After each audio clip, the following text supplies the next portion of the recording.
Good morning, everyone. My name's Debbie Mann. I'm with Tuesday Talks with FEO, and we are here today with our CEO, Dave MacNeil, and our president of our board, Tina Myers, who are going to give you pretty much a State of the Union. Feel free to ask us any questions. Either raise your hand in the reactions button at the bottom, or put your question into the chat room so that Dave and Tina can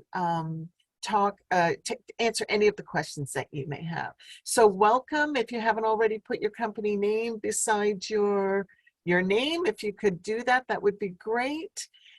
Thanks for joining us, and I'm going to hand it over to Dave and Tina. Thanks very much. Thank you very much, Debbie, and welcome everybody. We're certainly glad in 2022 that we're back at it and everybody's out hosting events and welcoming the public back. We're all experiencing several challenges as we get back to that, and we want to share some of what we've been hearing.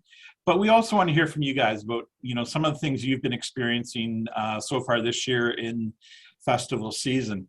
Before we get started, and I know we've sent out the information about who's on our board and everything, I'd like to throw it over to Tina Myers. Tina's our new president of the FEO board, and just have Tina remind everybody who our executive is and go from there. Tina. Thank you, Dave, and good morning, everyone. It's great to be out and about with events again. I know I've been involved with a bunch, so I look forward to having a discussion today on each of those different events. I would like to introduce our new executive, which we have myself as your president, Vice President of Suppliers, Kyle Sipkins. We have Vice President of Events, Landon Logie. And then we have Secretary Marnie Lapierre, Treasurer Mary Beth Cryer, and past President Ann Baker.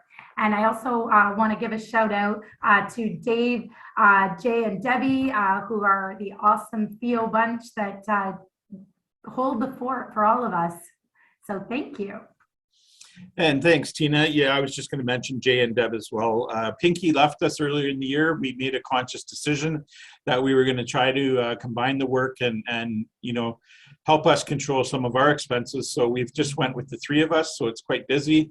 And as we come in onto conference and membership drive, it's a busy time for all of us. So we appreciate everybody working with us. And I certainly appreciate the team and the board's expertise to help us through some of this project and everything that we're working on. So I just thought, just remind everybody, we are in the membership drive currently. We've gone with the 50% off again this year, and we're honoring that, although our documentation says until October 31st, we have it in our plans to extend it until the end of the year. Once December 31st hits, we're back up to our regular pricing, and we're going to hold firm on that. We are in the process of doing a membership review and look at some different categories and just sort of streamlining the whole process for next year. And we look forward to getting into that right after the conference. We're also have launched a new website in June of this year with our friends from Arena in Niagara Falls, Randy Henderson and Roe. And I'm going to just get Jay to jump on and just give you a very quick overview of some of the numbers. We've put a $10,000 advertising campaign against the front-facing side of our website.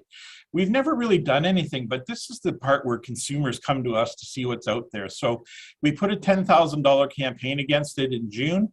We've got $20,000 more that we're going to put against it in next year's festival season, and look forward to building it out and really having that front part of our website as really the crown jewel in our marketing efforts for all of you and your festival. So Jay, if you can run through some of the changes and some of the stats that we've seen back from that initial spend. Sure, thanks, Dave. I'm just showing off one of the events on our website, so those who maybe have not yet built their event on the website can see what it looks like. We've added a whole bunch of great colorful pictures. There's an information area, there's a Google map, And there's an area where you can reach out directly to festival and event planners and ask questions of them. The ad campaign that we started back in June, this is the display advertising. So these are the banner ads, the big box ads, the skyscraper ads that are showing up on a multitude of websites and gaming apps and things that are appealing to the demographics that we targeted specifically. Since June the 1st, we've hit over 703,000 impressions. That's 703,000 times that one of our ads has shown up in front of somebody. And the other ad that has been showing us a great deal of success is the YouTube commercial that we produced.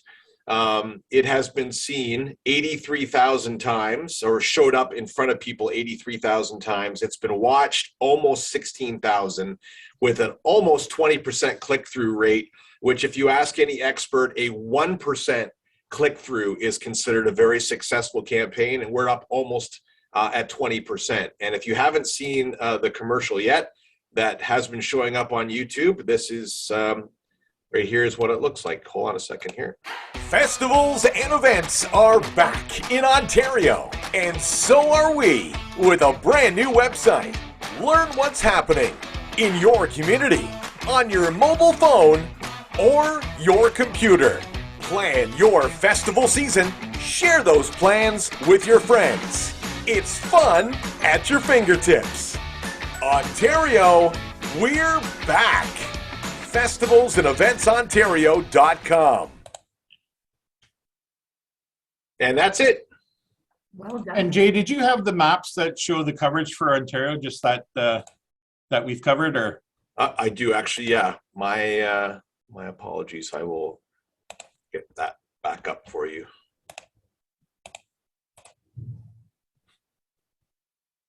Sorry, I meant to show that. So there's the coverage map. You can see every square inch of Ontario has been covered and has had some sort of exposure to the ad campaign. Toronto, obviously, huge numbers, but if you scroll all the way down, even the smallest towns in the province have had some sort of exposure to our ad campaign. So we're really happy with the targeting that we've done. And I do know that there's already plans in place for next year to do a bigger ad campaign and continue to push the fact that if you are a festival or event attendee, that you should be coming to our website to find out all the information that you need to attend those events. That's our goal. Yeah, so when we saw this presentation, I was just floored when I saw that coverage area, because it was important to us that we're not just covering major cities and festivals going on in Ontario. We wanted to make sure that we had a full coverage of the province, and I was really glad to see that. So if you guys haven't had a chance to jump on the site and have a look around, please do so. If you haven't filled in your pages yet, you're missing an opportunity.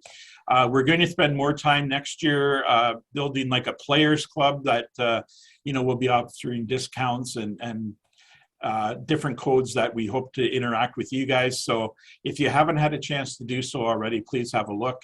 If you need some help getting through it, Jay and Brandy and her team are more than happy to help out. Just give us a shout and we'll be happy to go from there. You've also seen that we've sent out a save the date for our conference in March 6th to 8th in Niagara Falls. And Tina Myers is hosting our local committee. And Tina, can you just sneak peek us on some of the things you guys are working on down in Niagara Falls? Absolutely. So Niagara Falls is excited to be hosting once again. We always have a lot of fun here in Niagara Falls. We have a lot of great representation from the festivals and events taking place here. TD Jazz Festival in Niagara on the Lake, the City of Port Colborne, Winter Festival of Lights here on the Parkway, Grape and Wine Festival, City of St. Catharines, and of course Niagara Parks as well will be involved. We have others that are also have inquired to be wanting to add a little bit of their flair from their events onto the host committee. So we look forward to being able to really showcase Niagara Falls and everything we have to offer. And remember, we have wine country. And we'll have hospitality suites That's and all right. kinds of fun. We really look forward to seeing everybody in person. It's been a long 2 years, and we hope to have some pricing out later in the coming weeks. We've got a call for speakers out. We've got a survey out there for members on sessions that they might be interested in. So please make sure and fill those out to the best of your abilities. Get them back into us so that we can plan a really full and informative session, now that we're all back and running festivals again.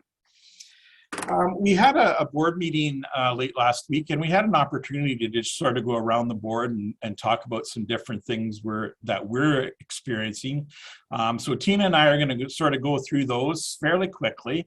And then we'd really like to open up the floor and get some feedback on what all of you are experiencing. And, so for a lot of you, you're going to probably experience some of the same things that we're feeding back to you. But if you've got different experiences and different things to feed back, we'd love to hear you. And I'll sort of kick it off. We know that our granting system really needs some looking at. We've been working on it with the new ministry about that situation. Deb Jewell and her team, some of the deputy ministers. And what we're really finding, and what we found this year, is the later than usual put a lot of you behind the 8 ball and weren't be able to do some of the plans that you wanted to. You got notification late, whether you got the grant or you didn't get the grant. And furthermore, the money coming out has been delayed getting to everybody and in the pockets. And, we've heard of at least one festival that has had to go to their municipality for a loan to get them through till some of those granting monies come out. So, that's something that's still front and forward for us. We're working with the feds on making sure that, medium and small size markets, we're seeing a lot of large funding dollars come out through that program, but we're not seeing some of the medium and small markets that need help, and they're going to need help for the coming years. So we're still lobbying on your behalfs for all the granting opportunities, not only to get those to be simpler application forms, quicker response times, and getting the money in your pockets sooner rather than later. So that's what the grant front. Tina, I'll throw it over to you. Yes, and I think that's another reason why conference in person this year is going to be crucial, because we'll all be able to come together and do that networking and really build those relationships of what our industry needs, because it's been too long apart, even though you guys have done an amazing job online.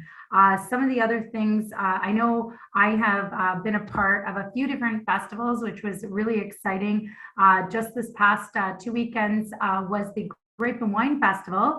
They did an amazing job, but what we're seeing out there in the industry is shortages, whether it be supplies, whether it be people staffing, and also volunteers. So we're seeing that we're needing more people to get involved, and how do we engage them? How do we get them back so that we can run our events successfully? It was an amazing event, and I thought that attendance and everything was really, really well done after a couple-year hiatus. This past weekend, I was also a part of the Hamilton Comic-Con. I also was helping out at the Niagara Falls Comic-Con, and again, it was major shortages in staffing, getting people, celebrities having lots of cancellations due to COVID. So we're still struggling with that. Sorry, my voice. Then we had the summer games that just took place on the Niagara Parkway, and all the Niagara region. They did an amazing job. Everyone worked really, really hard. But again, we're looking at those supply chains, like getting in things. Porta-johns were really, really difficult. And then trying to when you did get the pricing, there was a lot of price gouging and price wars. So that was something that I'd seen out there. And then for us, our shipments for the Winter Festival of Lights were held up in for Niagara Parks were held up in the West Coast. So lots of challenges. And I know we spoke with our board, and some of the things that were coming back from them, there was plenty of the same reiterating short of staff. How do we re-engage sponsorship? Sponsorship dollars are really hard to come by for our festivals and events. Getting the volunteers out. What else did I have? I'll jump in here, Perfect. while you're getting yourself together on the next ones. And I don't know if you saw it or not, but Gilbert gave you a clapping hands for the Comic-Con. So good work on that.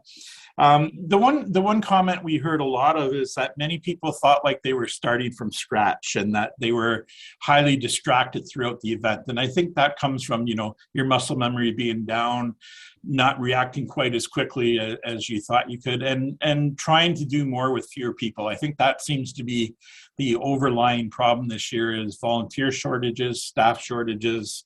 The public are back and in record numbers, but they're not spending what they used to.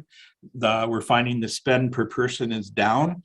The other thing that we had some feedback on is that in-kind dollars aren't what they used to be.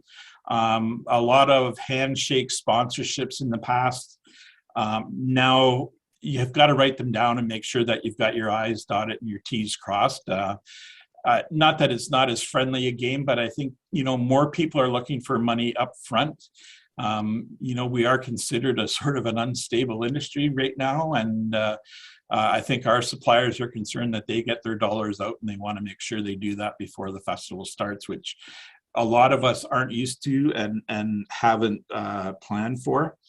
Main streets are busier than they have been with expanded restaurant and bar hours, especially municipalities and working with your BIAs. I think it's created some distractions, but it's also created some opportunities for a lot of festivals in the province to work with their BIAs and to create that downtown experience for some of our members. And Tina, I'll throw it back over to you for a couple. But the other thing is I think it's getting our footing back to the basics. Production schedules, having everything lined up the way we would have done. I believe that when we're going out, a lot of us have had our festivals and events for many, many years, and we kind of got into a little bit of complacency year after year, and having a 2-year hiatus where we were kind of off, coming back to all of those things that we would have normally done kind of fell by the side. And I think we need to get back to the basics and really focus on some of, like whether it be production orders, whether it be how we train our volunteers, all of those things, because we were all shut down for so long that I found that it just getting back in the rhythm. I think that's the biggest way to explain it, is getting back into that rhythm. Even for myself, I was kind of like, oh yeah, we're back. And where do you start? Where do you get going on these things? And I think that's where conferences is going to be nice to get us back into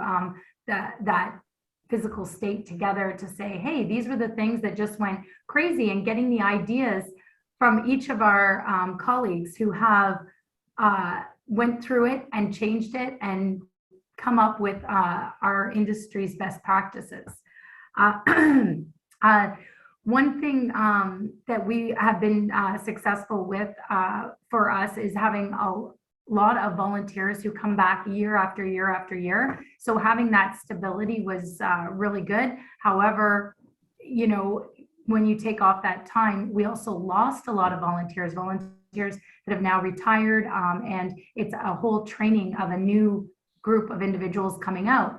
Our industry hasn't had the event management program operational, at least in at Niagara College. I'm not sure if that's the case at the other colleges, but that also has put a shortage for the students that come in and do their internships, their co-ops, and volunteering at our various events.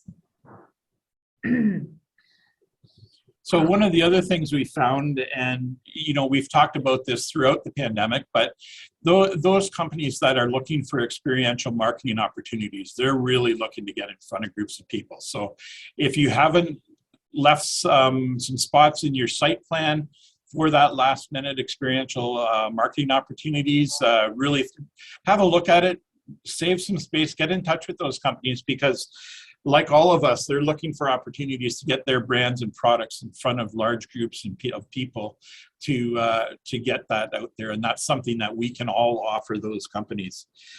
You know, we touched on it before, but now is really the time to make sure your business is intact and running properly with all of the different processes. You know, if you haven't been doing break-even analysis, you know, and to check some of your prices, do those break-even analysis. You know, have you got everything covered in the new landscape? You know, with the COVID, while a lot of the restrictions have been lifted, I think the consumer is expecting a certain level of COVID responsiveness still out there, and that, you know, cleaning porta potties, having hand wash stations, making sure that you've got room for people to move around, that they're not jammed in like sardines. You know, while we don't need to do those, and it's not a responsibility of us through the government, I think the expectation of the population and the clientele still expects a certain amount of that to happen. And we touched on it with our sponsorships. You know, making sure that cash flows is really important to all of us more than ever, and keeping an eye on your cash flows, your sponsorship contracts. You know, if you haven't had things in writing, make sure you get it in writing.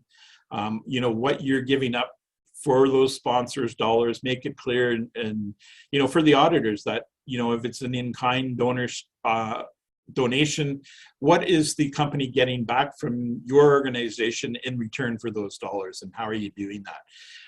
You know, for a cash flow, if you haven't been getting 50% of your sponsorship dollars up front, move to that model where, you know, you get 50% on signing your contract and then 50% on deliverables, so that you've got money in hand to work on your festival and to bring it to market.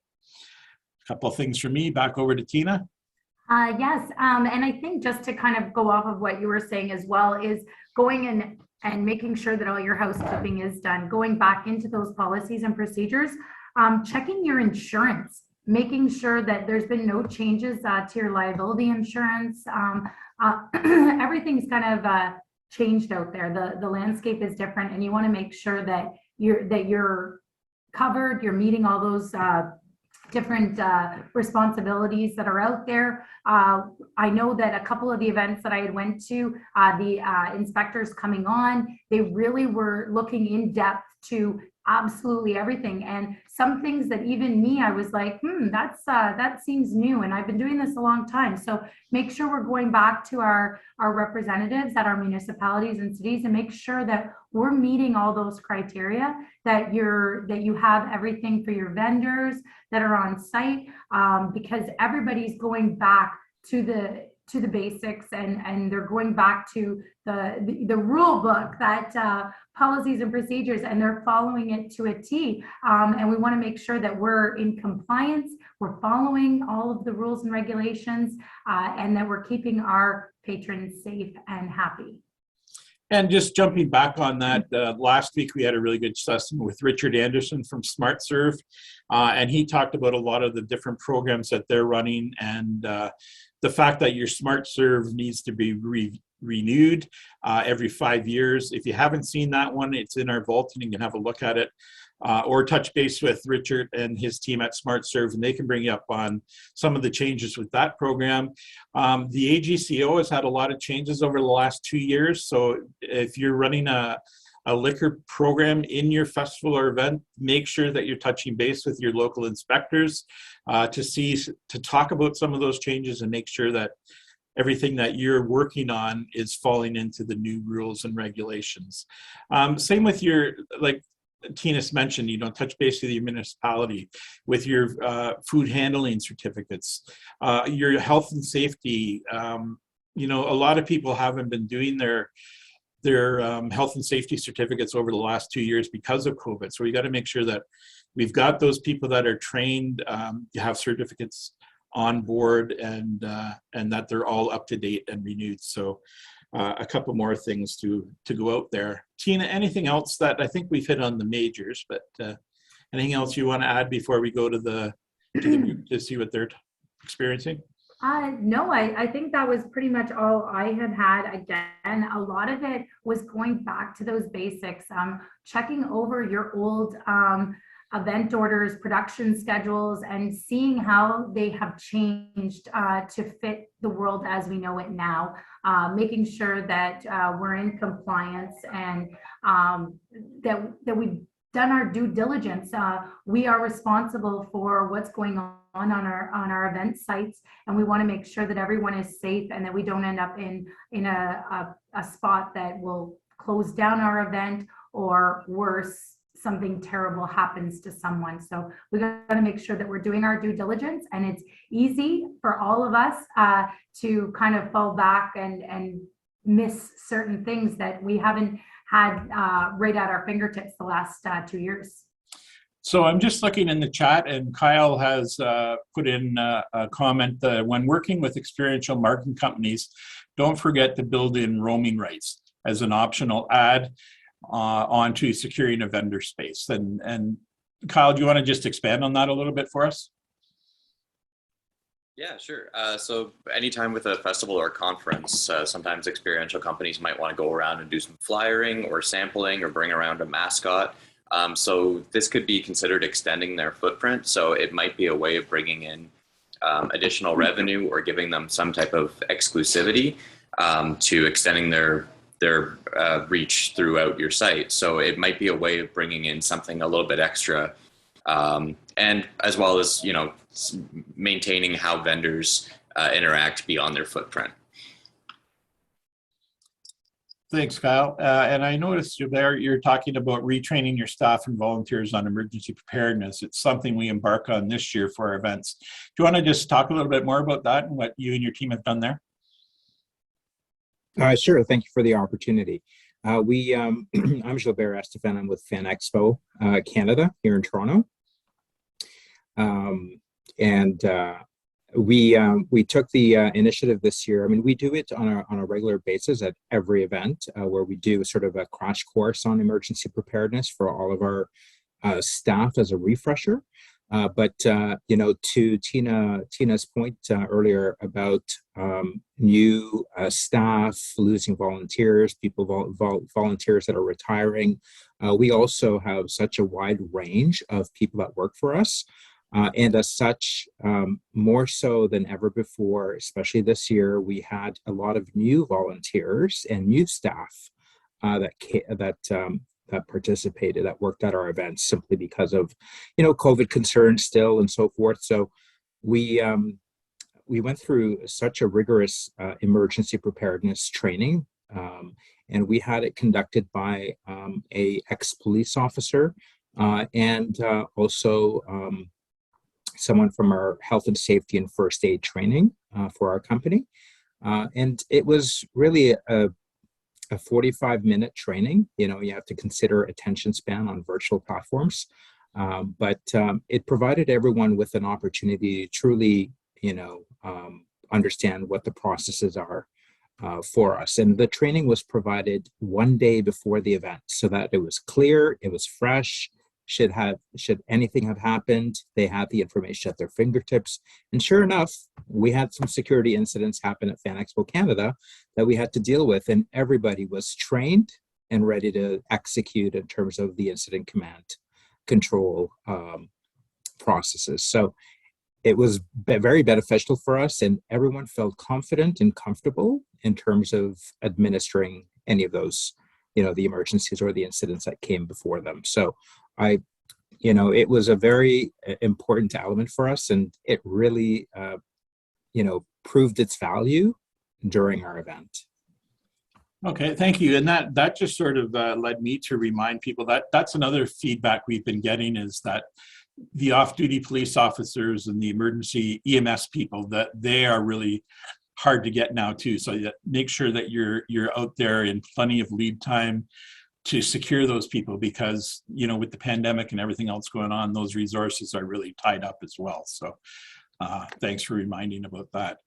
Anybody else have anything that they want to volunteer before I just start picking names out of the hat and calling on you? Gonna force me to do it, eh? Okay, I'm gonna start Guy. Guy, how did your stuff go this year with your, I know you were one of the guys that the late decision on the granting affected you in your events, but do you want to talk to us how your Rib Fest went in Kitchener? I'm actually just driving right now, so I Oh, apologize. sorry. But no, Rib Fest went very well. We had 20% record attendance based from our best year previous COVID was 2016. So we were up 20%, but as you mentioned earlier, people were not spending as much. So our, beer sales are flat. I think the food vendors did very well. So there's definitely families. Oh, we lost them. Okay, anyone else want to volunteer before I catch you while you're driving? Bonnie, what have you seen out there in the Niagara region on some of the stuff you've been working on? Anything different than we've discussed so far?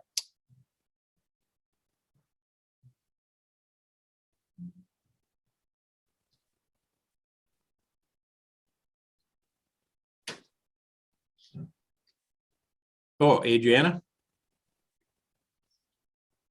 You want to share with us, Adriana? Thank you. So I'm involved in a few different organizations for those that don't know. And I think it varied very much based on the event that I ran. So Retrofest had very good numbers. Our food vendors were very, very happy with their profits and their sales, same with our beer tents and stuff like that. But we did see a decrease in sponsorships, a lot of hard time getting volunteers, which I kind of discussed in a past Tuesday festival meeting or webinar. Thamesville, on the other hand, had an increase on sponsorships, especially smaller groups and individuals and families and businesses, but a decrease in these bigger corporate sponsorships. They had no issue getting volunteers. If anything, we actually had a lot, which was nice. Again, our vendors and stuff were very happy. But with that, it also comes into the idea of, for Thamesville, this was the first year that they actually could have vendors, like food vendors, and a decent amount of sale vendors. Because in the past, their carnies had exclusive rights on that stuff. So it was a big change for them, but overall, and the community. So we found that, yes, the amount of money that our pedestrians and those attending decreased, but that they were still willing to purchase things from almost a lot of our vendors, because this was their first time being able to actually have those there, due to the sizing of the carnival organization that we did choose, because the one we normally did actually closed down. So sadly, the events aren't the only ones that had impacted, that were impacted for COVID and stuff. A lot of the carnivals and stuff were shut down or forced to decrease their size and what they could offer. So we worked really well, and we with them and everything else. So we worked really hard on those relationships to work through everything. So I think it really depended on the event that I've run to see the changes. Okay, thank you. Shelley talks about an increase in private event promoters and production teams. Shelley, do you want to expand on that? Yeah, no, I think a lot of the comments that I've heard around the table today are common for us in the city of Mississauga. We are definitely, we don't have enough space for all the requests that we're getting. Certainly, folks that can't get any space in Toronto are exploring the GTA. So we're dealing with a lot of private event producers and production companies that can't get space somewhere else and are looking at Mississauga and beyond to host. So so it's definitely something that we've noticed. It's not necessarily, it maybe speaks to a little bit about this whole concept of volunteerism. And the changes in the market. In particular, I was speaking this morning with an event producer who's noticed the commitment from younger folks is not the same. They're not going to put in 25 years into a festival. So how is the industry responding to that? I think from a municipal lens, for me, it's more about looking at those event producers. We have relationships with the community event folks. We don't have the same relationship necessarily with some of the private folks, so it's a little bit harder to manage those relationships. But certainly, I think Ottawa has a great system for making people accountable on private property. We definitely have bylaws that help us with that, but sometimes we're only finding out about things after the event has started promoting. So different relationships, but that's just basically something that we've experienced a lot of this year, but definitely the shortages has been a big problem for all our community festival and events. I saw Carol Ann was on here. Did she just duck away from Ottawa? Yeah. I don't see her on. Carolyn, can you talk to us about the experience in Ottawa? I don't see you in the room anymore. I don't know if you jumped out or. I think she's gone. Yeah, so going back to what you're talking about with your private property, so that just because it's on private property doesn't mean the municipality rules and regulations don't follow that, correct? Understood. However, again, they're not under the same obligation currently in Mississauga, we don't necessarily have the same event application process, notification process for private event folks that we do for our own municipal event property. So the people who are coming in the door and fully disclose what they want to do on public space are getting great customer service and getting great coaching and guidance, but not necessarily in the private sector. So it's always something that in the back of my mind, it's like, we do a little bit of research on people who submit requests and whatnot. And sometimes we have to be Nancy Drew because we really don't have, they're coming in off the street track. We don't have necessarily a track record. We have to, and we're taking their word for it. So as an industry, I think it's interesting that they're not always a part of these types of organizations like festival and events as the municipalities or some of the community festivals are. Okay, thanks. Catherine, what about up in Thunder Bay? Anything different, or are you guys experiencing a lot of the same of what we've all been talking about? Yes, hi, good morning. I definitely think shortages that's the word of the day. Lots and lots of shortages, whether it's volunteer manpower, or just items that have to do specifically to a large scale concert. To there's always a point here where you're being a remote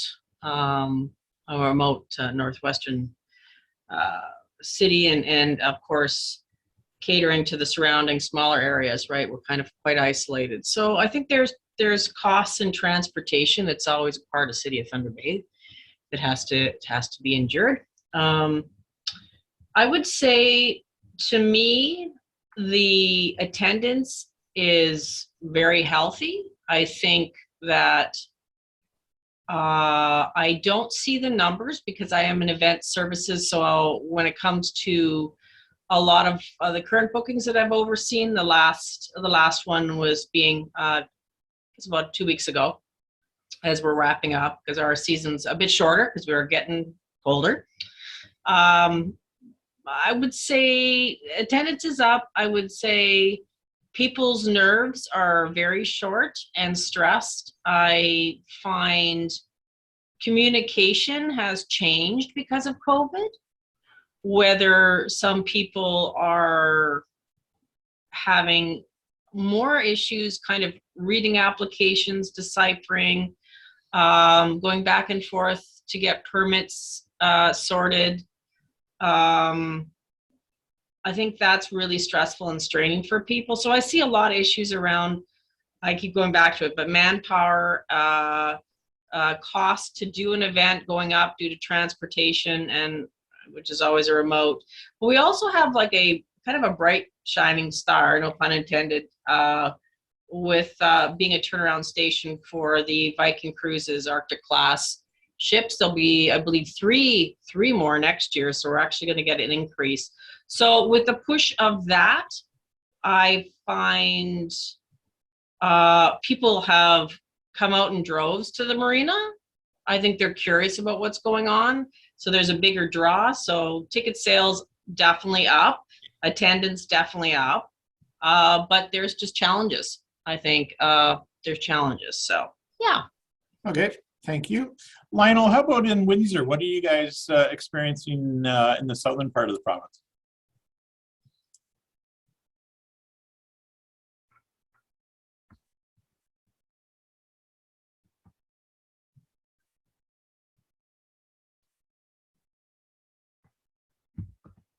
Oh, well, while we're waiting for Lionel, why don't we jump over to the city of Cambridge and Megan. Megan, what's Cambridge experiencing so far this year?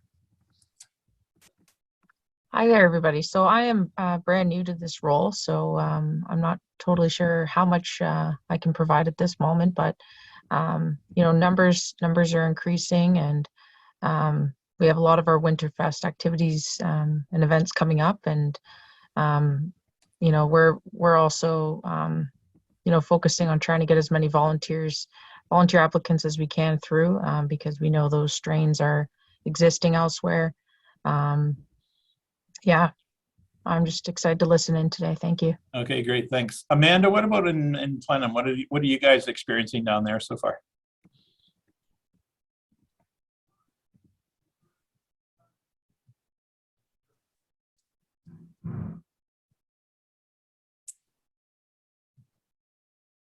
Oh, nothing there. Guy is back. Guy, what have you got? Do you want anything you want to add to when we lost you in your driving? Yeah, I'm not sure how much you heard or where I got cut off, but you know, our events were up 20% plus in attendance. But like you said earlier, people weren't spending as much, so our beer sales are kind of flat, but still strong, but just flat from previous years. They weren't definitely weren't up 20%.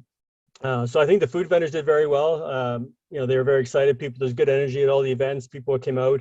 I had actually fairly strong sponsorship this year. I had, like you said, those experiential agencies calling me out of the blue and signing up for sponsorships. Like it was, you know, the easiest sales he ever made. You know, whether they renew or not, that's the next question. But it seemed to be like there was a lot of them calling to see what the options were. So overall, I think the events were very positive. You know, the struggles were just staffing was the big one, as far as not just me, but all the vendors, even the breweries, the food vendors, all struggling for staff. And I pay all my staff. I'm not sure if you heard that part, but you know, I'm in business. My company's in business to make money, and we make money through doing events. So I'm of the belief that I can't justify having volunteers when I'm making money. So I pay everybody, and even doing that, you know, paying a fairly healthy wage, still a struggle to find enough staff. Yeah, I'd say. So, yeah. I'd say overall that seems to be the biggest thing, whether it's a paid employee or a volunteer. Getting either or, it seems to be the biggest challenge this year so far. Tina, I know if you placed something into the chat, so if you want to jump in and talk about that. Sure. This year, I was getting out there to as many festivals as I could here in Niagara and outside of Niagara. And one of the events that I volunteered for, it was a family event, nothing really to do with the protesting, but we had protesters come through our site, and that was something different that I've never had to deal with before. So I don't know if many events had that.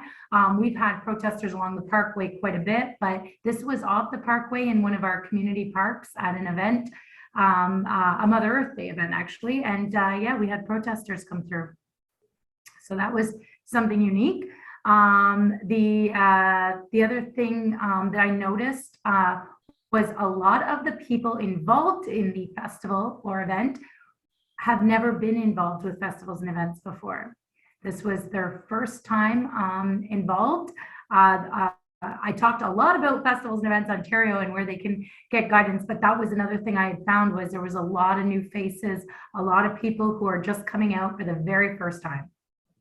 And sorry, I missed Kim. Kim, you had your hand up earlier. Do you want to share something with us? And Amanda, I see you're back. We'll jump over to you right after Kim. Hi, yeah, I'm just recently back to events. I had a hiatus there for a couple of years, doing another role at the municipality. So it was nice to be back in September for our first event, our first live event, which was really nice. I agree with everybody, what they've been saying, and we pretty well experienced every high and low that everybody else has been doing. We did have record numbers, though, with our attendees for Harvest Festival in Brooklyn.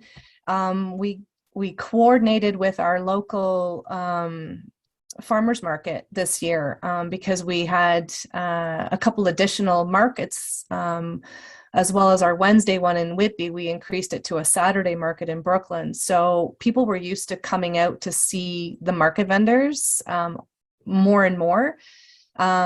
So we worked with the two markets, and we increased our vendors from normally about 15 to 72, which increased the size of our event dramatically. So everybody was happy. They said they had great sales, so we were very happy for them on that. We do experience a lot of problems right now with volunteers. Being the municipality, all of our volunteers have to follow the same COVID policy that staff do.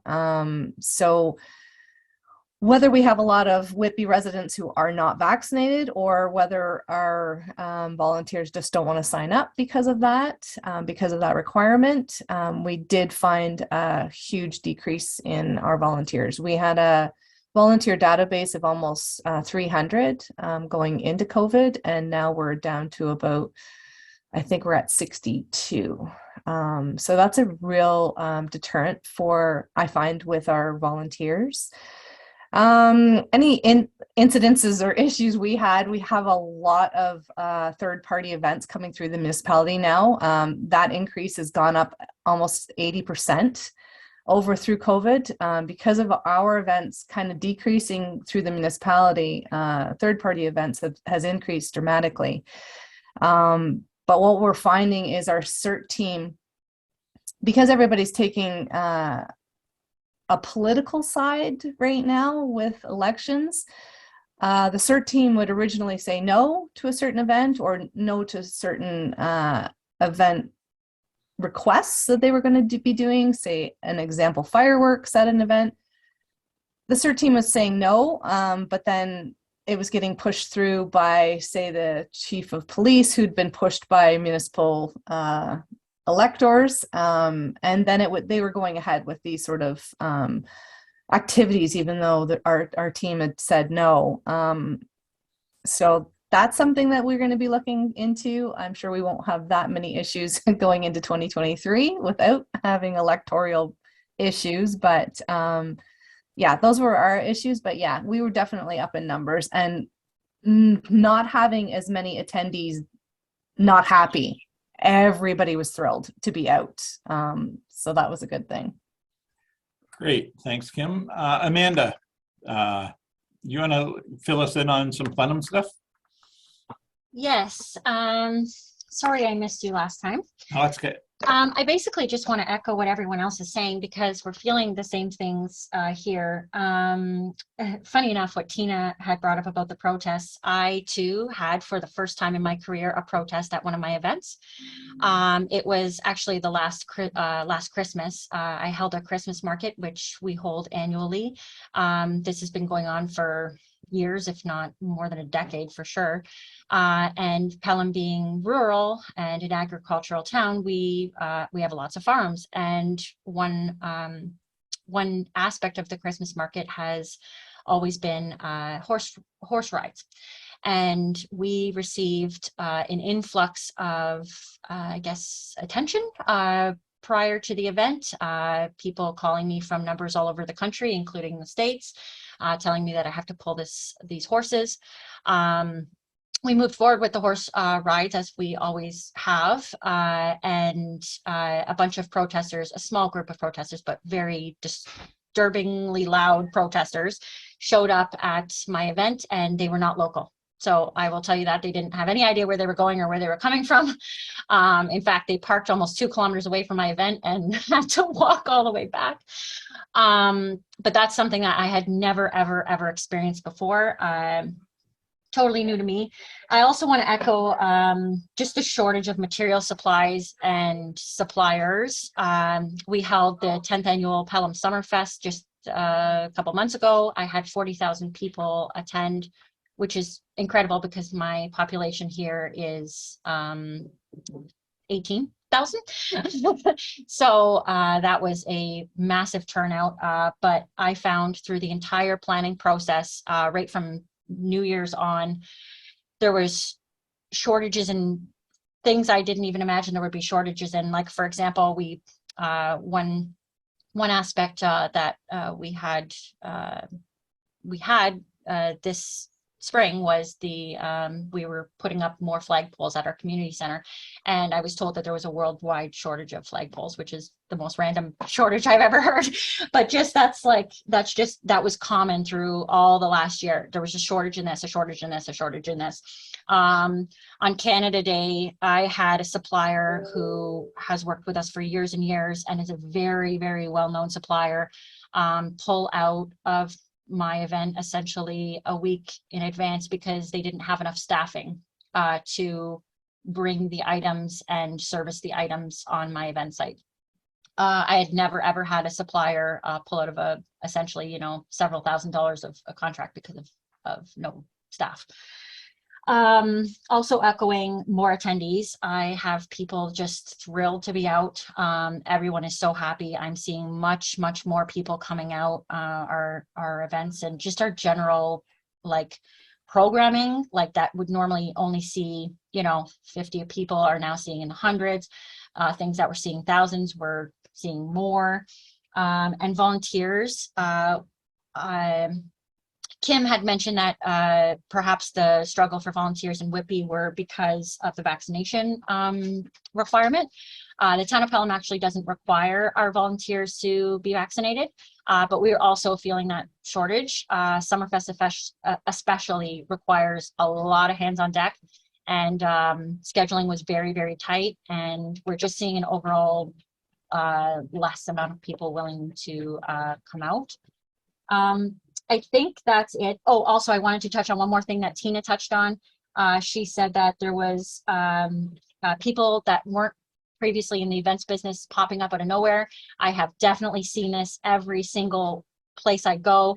I'm not recognized. It's not just not recognizing faces, but it's just random third-party events popping up, and these are not event planners. These are just regular business folk or even just random residents throwing events together, and it's great to see people doing this, but it's also a little concerning because do they know rules about capacity? Do they,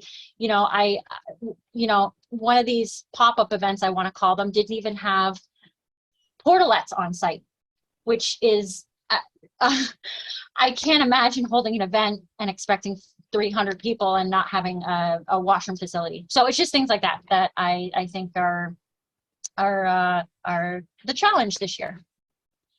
Okay, thank you. So just in wrapping up, we've had a few comments in chat. Adrian talked about cannabis companies coming on last minute wanting to hand out flyers and stuff on family-focused events, which is kind of odd because they're not really allowed to do that. Kim also talked about the high schools in their community, the 4-year requirement to volunteer is no longer there due to COVID, so that's affected people. Kyle says, in going around festival to festival, that he's noticed a lot of the suppliers who were normally there aren't there anymore, and we've noticed that as well with some of our suppliers, that their companies no longer exist. They've gone on to different things, and there are voids out there. So a lot of trends that we've all been noticing, and we really thank you all for sharing them with us today. Like we tell our government partners that this isn't a quick turnaround for everybody. You know, it's going to be a 3 to 5 year process to get us back on our feet where we were. So we'll keep plugging away on our end on your behalfs. And if there's anything in wrapping up, is there's any final questions or anything that anybody wants to bring up? That's really it for us. I don't know, Tina, if you've got any last words. No, I guess I'm looking forward to seeing everyone coming to FEO conference in March. I think it'll be a time where we can really learn and grow as a group, and welcome all the new people that'll be coming in, because I have a feeling we're gonna see a lot of new faces. Thank you, everybody, for joining us. Again, if you haven't got onto has the a new question. website, oh, sorry, who?